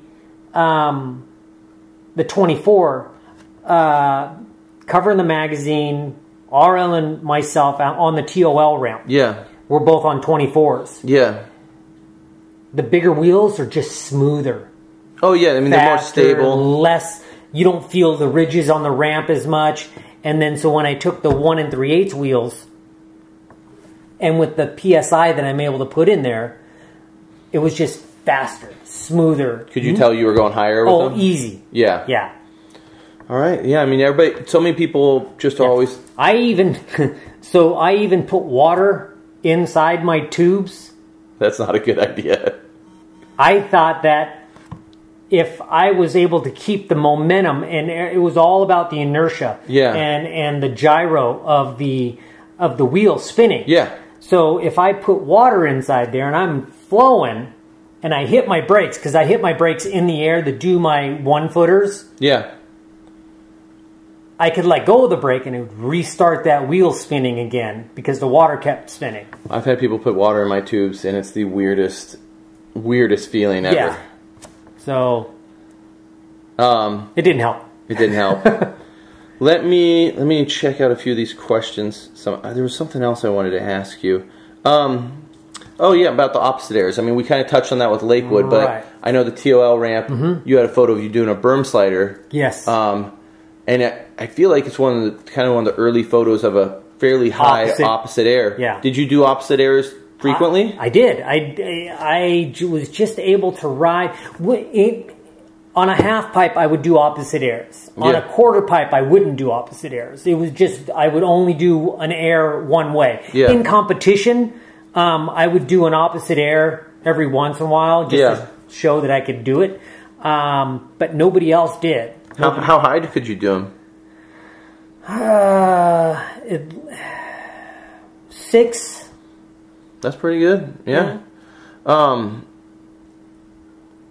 Here's a contest I wanted to ask you about. The 84 AFA Venice contest. Ooh. Yeah. 9-foot tall ramp, 6 feet wide. And you won pro flat and pro ramp. Yeah. And you beat out Wilkerson and Itzen. So I mean, that was kind of a big highlight back then. I mean, that was a big deal. But okay, so I think the judging, they went off the crowd response. Okay. And Woody literally did harder tricks. Yeah. But he was like a robot doing them. Yeah. He was dun dun dun dun dun dun dun dun dun. Just getting through it. And Ronnie, I think, was the same way, but on the ramps. That he'd do his air and then go to his next trick and do another air and then go to his next trick. Where I did a little bit different style, and I was more crowd response and just more different style. Yeah. So if it was judged off of a crowd response and not necessarily difficulty, I won. Was it a good, fun contest? It was a great contest. Yeah. I had we're in Venice Beach. We're riding. Yeah. So when did you leave GT? Was it 88? I think it was at the end of '88. There had, I was getting product from GT, and I was getting less money, but I was still doing tours for Vans and Gale Webb. And I think I was announcing for one of the GT shows that Dave Volker was doing. Yeah. And I wasn't riding at that show, and the deal was something happened where somebody had something and then wanted to trade for my cranks. Yeah. So I had traded for my cranks, and I had another set of cranks at home on another bike that, I had multiple bikes at that time. Yeah. And I think Dave had mentioned something to the team manager at GT. Who's the TM then? Todd Huffman. Oh, yeah. Infamous Todd Huffman. Right? So Todd took liberty to say, you can't do that. You're off the team. We're not giving you any more product. And I looked at Todd. I'm going, dude, you were sponsored by SE for forever. Do you have any SE frames still? Do you have any of your bikes? And he just got all bent out of shape, and I was off the team. Wow. And then did you have, I heard you had offers from like Air Uni, General, Hutch. I had General and Hutch, and General actually purchased the ticket for me to go to a competition. Was that when RL and everybody was? He was still on General, and I was going to be part of the new BMX Action Trick team. Okay. I was going to ride a General. But I wasn't going to promote somebody until I got the contract signed. You knew that from the Haro stuff, kind of. Yeah. So even though General paid for me to go out there, I refused to wear the general jersey. Yeah. So that just, so my bad. Yeah. I didn't get the sponsorship through General, and they were upset. And then all of a sudden, this City Cat. I was going to ask you about City Cat. All of a sudden, this City Cat came around, and they had offered me an amount of money to promote their bike. Yeah. And then they had me look at it, and it was the biggest POS that I ever saw. But I didn't have to ride it. Yeah. They wanted my endorsement on it. And if you look at the ad, it actually says, and I quote, "This bike is like something you've never ever ridden in your life." End of quote. Now, good or bad. But it was bad. It was, yeah. So they ran that ad, and I think they paid me half the money because they cut the contract in half, and I no longer was sponsored by City Cat either. And then that's when we started seeing pictures of you popping up on a PK. On a PK, because I went back to my old. And you were doing a bunch of plus tests. Yeah. And I feel like on that PK you had some of the sickest photos you've ever. Invert. I love the invert that I rode on a Gale Webb show at Knott's Berry Farm, at Pipeline before they closed. And PKs were, I mean, people love the geometry on that bike. Yeah. I mean, it was, I mean, yeah. Matt went to one of those bikes when he left Haro. Like, it seems like that was like, hey, I'm done with this. I'm just getting a PK. Yeah. Well, and going to SE, I mean, with Scott and Mike Devitt that were there, you know, they were easy to talk to and say, hey, man, I need a bike. What color? What size? What kind? Whatever you want. Yeah. It was like going to some other companies like Redline. Yeah, and that was Gork and them then. Gork, and and I had to. I rode for Redline for a little while, and really after GT. Yeah, but not money wise. But I just called up Gork because Gork was there, and I said, hey, I'm not getting bikes from anybody right now. You think you can flow some bikes? And they go, yeah, sure. So he flowed me a couple bikes, and then I actually did a movie, and I said, hey, I need 5 of this bike. And he says, well, I don't know. We can't give you 5 bikes. I'm going, well, it's for a movie. It's for Nickelodeon, Paramount Studios. And he was like, it was like pulling teeth trying to get this bike. And eventually he flowed 5 identical bikes. It was for a movie called Clock Stoppers. Okay. And after the movie had come out, Paramount said, hey, they called me and asked me what type of bike I was riding. And I told them it was a Redline, and I gave them the exact make and model. So they called Gork up and they said, hey, we need 10 bikes. We'll pay for them. Yeah. But we need 10. Well, then those 10 paid for the 5 they gave away for free. Yeah. So they sold Paramount 10 of those bikes. When the movie actually came out, Nickelodeon called up and said, hey, where'd you get those bikes and whatever. I said, Redline, talked to a guy named Gork. Now, Nickelodeon wants 200 bikes. Wow. Because they're going to do a giveaway. Yeah. Well, then, the next time I called Gork for a bike, what color? How many do you need? So, I mean, doing the movie business and the commercial business and stuff like that, it wasn't like I was trying to get something for nothing. You're going to get something out of it. Yeah. So anyhow. So now, you've been riding for a long time, and you still do ride. Yeah.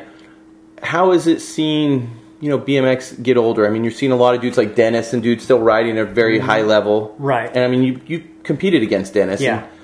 What are your thoughts on BMX nowadays? Well, freestyle has changed. Now they've gotten into different categories. There's ramps, there's dirt, there's street, there's Spark. Yeah. You know, so I mean, 5 different, where it used to be all one thing. Yeah. And then they don't even have Flatland anymore, except for local contests. Or just specific gatherings. Japanese or big European contests and stuff. So, you know, so 5 different categories that all used to be one category. And, you know, I think it's still a fun sport, and it's still a sport I love to do, and it's something that I love to ride, but I like to be able to ride one bike and be able to do everything on that one bike. Yeah. You know, people say, when this video of this older lady was on that circus bike, I'm sure you've seen her on video, yeah. right? And she's doing all these tricks. So and somebody says, "Oh, you didn't invent freestyle. Look at, she's done it back in the early 1800s." Well, yeah, but you can't ride that bike to the beach, and you can't jump that bike at the dirt jump, and you can't go into the skate parks with that bike. That's what freestyle was about. I can ride my one bike everywhere. Yeah. Right? And yeah, I mean, that's why I tell people sometimes, you know, they'll be like, "Oh, you're riding," you know, because they'll think 39's so old, and I'm like, okay, yeah, you know, and I've had a lot of injuries, but I'm like, I still feel pretty good, yeah, and I'm like, I just want, you know, as I get older, it's like I felt like in the 20s, like that's when I was pushing myself, and I'm very competitive, and 30s, you know, I'm coming to the end of my 30s, and it's like the more I'm riding now, the more I just want to make my bike ride feel like it did when I was 14, right? You know, where I just want to go fast, air some stuff. Go hang out with my buddies for the day, you know, like go cruising, and I just want it to be, just take me back to, you know, that. So I mean, I know you nowadays, you know, you guys, are you going riding tonight? Yes. So I know you guys are doing. So you guys have that Tuesday ride, and it seems like Tuesday. Is that a lot of the dudes you grew up riding with and stuff? Not necessarily grew up riding with, but I mean, eventually throughout the years, rode with. I mean, Martin's out there, and we were teammates. Yeah. And we used to go to the block and hang out and just ride. So it was just this. I saw this the other today. Right, so that's exactly what it is, right? Yeah. So, I mean, like what people think we do, what my mom thinks I do, what, you know, whatever. Yeah. And the girlfriends think that, you know, oh yeah, we're all hanging out with a bunch of chicks, and what we really do. Yeah. So we're looking at a meme here, and it you know, it's just one of the. I think everybody's seen a meme like this, but when it goes down to it, it says what you really do, and it's just a few bikes laying around, and everybody's just sitting around bullshitting. And we're talking more than we're riding. Yeah, but we still ride. Yeah, and that's why I tell people, I go, you know, just. You know, there's people that get older and they're like, "Oh, we have a softball league with all my friends, or we go fishing." And I go, "It's the same thing for BMX. I still ride with the dudes. I still ride with dudes that I rode with when I was 14. Right. That they're your age now. Yeah. You know, they're like a generation ahead of me, but they still ride and will come out." Yeah. But think about when you were 14 and you knew a 50-year-old when you were 14. What did that 50-year-old do back then? Dude, he had a cane. He had a cigarette in his hand, and he had a big old pot belly, right? And he didn't ride. He didn't ride a bike. He didn't ride a motorcycle. He definitely didn't do. He went to work, and he provided for his family. Yeah. But he's not the 50 that I am today. No, and I feel like the whole generation, like, you know, from people that were born in late 60s, 70s, and on up, we're living a different life than the generation before us. Right. And people are staying, I mean, people are eating better. Yeah. You know, but, you know, they're staying younger. And I think staying younger is never stop asking questions, never stop being excited about things. And when people, you know, like that 50-year-old that you were talking about, when they're just done, they're just working. Right. And this. Right. Well, I think the fountain of youth is literally the BMX bike or a bicycle or something. Yeah. Because, like, when you're out there riding, you're working every single part of your body. Not only, and it's your mind is working. You're thinking of not something new or what not to do or how not to fall, and you're still on your bike, and it keeps things, you know, happening. And when you hear somebody, you know, I hear people saying, "Oh yeah, I tripped over the curb today and I got hurt really bad." And I go, "Really? I did a high-speed skid about 20 miles an hour and then flew off and high-sided and rolled around on the ground." And where you'll hear people go to the emergency room because they skinned their knee or something. Yeah. So. Yeah, it's definitely weird. So, I got a few questions from the Instagram that I'm gonna run by you. All right. And then we'll probably finish her up. So, Team Sano wants to really know about your right-hand drive CRX. All right, so it's a right-hand drive, 85. I got it from Jackson Racing, and I bought it when I got back from Japan from the tour that I did for GT. Instead of GT paying me a bonus for going on tour, I said, and I knew money-wise, that if you paid Jackson, then I wouldn't get taxed for the money, and I just got a car. So that car was actually in Road and Track magazine in 1985, racing against a 1985 Vet, and it blew doors on every single road course there was. Wow, and you still have... I mean, I just saw it parked out front. It looks pristine. Yeah. So, all right. I wrote, because I didn't even know it was the car, I go, you talking about the car, or is that another name for the city cat? So, all right, we covered the 3/8 wheels. Oh, here's a guy. He said, this dude wants me to ask you if you remember doing a 360 out of the pipe bowl over the fence and landing in the parking lot by his Toyota truck, and you almost land on a chubby kid with a blue GT, and the kid's like, that was me.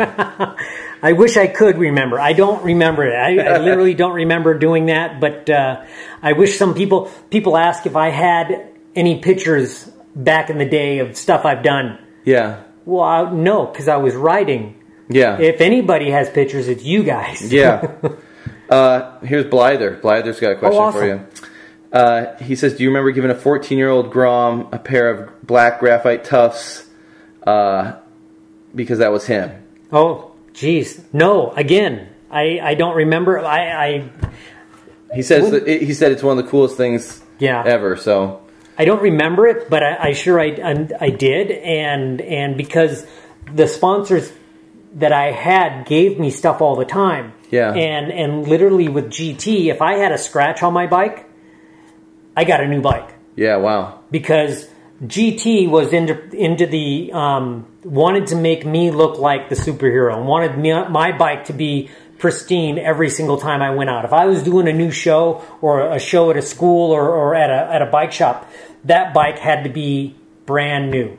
Okay. So I knew how to work on a bike because every time we got a new bike, it came out of a box. I mean, like literally, we're making a bike and it had to work for that day. All right. Day in the Suburbs says, we already kind of covered the vibe between the BMXers and skaters at Pipeline, but he says he remembers an impromptu demo at the bowl with you and Salba sessioning really hard. So, and it sounds like you and Salba got along great back in the day. So I would show up at skate parks that Salba would be at, and literally lately he goes, dude, you were so rad back then. It's so cool. If you want to ride, you come hang, you can ride with it. It's skate day only. Yeah. But I don't care. I don't care what anybody else says. You can come ride with us. That's cool. I think Salva's pretty hard-ass too. He's a strict guy. Yeah. BMXing since '84 says, do you have any books in the works? What are you doing with Martin and Dom nowadays? He just saw that last picture that I put on Instagram. So Dom is doing a book for Vans. Oh, okay. And it's going to be really good. It's about, the early 80s of where Vans and BMX. Vans has a lot of skateboard history. Yeah. But they don't have any, they have a lot of BMX history too, and that's what Dom is trying to do. But it's not as documented. No. Yeah, so that's what Dom is trying to get together with. So I've been giving Dom a lot of information, and Martin and Dom's been going to a lot of other people in the 80s and BMX, so he's gathering a lot of information. How long did you ride for Vans for? I'm still riding for Vans. So when did you get on Vans, like 83? Ooh, geez. Back in the early 80s, I mean 80, 82, 83. I think after that first magazine shot, they started handing me Vans, not necessarily paying me, but not having to pay for my shoes. It's still rocking them to this day. Yeah, yeah. So we had just worked out another contract, Vans and I. So I don't know if you can put this or not, but I'm working on trying to be the getting on the list, being on that one list of being the only guy that can ride the combi pool anytime I want. That was one of the stipulations I had. Yeah, it'd be nice if they'd let people ride the. I mean, it would be very nice. Yeah. Here's Killer V800 wants to know if you know whatever happened to Dave Breed. Yes. I'm not exactly sure where he's living, but he is a pastor. Oh, okay. Somewhere, just preaching the word of God, and that's what he's doing. Okay, cool. I tried to Facebook him and leave him a message and see how he's doing, but he never got back to me. All right. So, that kind of I think wraps it up. Like looking back on your BMX career, like kind of what are the things that you're like proud of? What are the things that like when you think of it nowadays that you're just like I'm psyched this happened? I'm just glad I got to ride and be in the right place at the right time and having magazines in.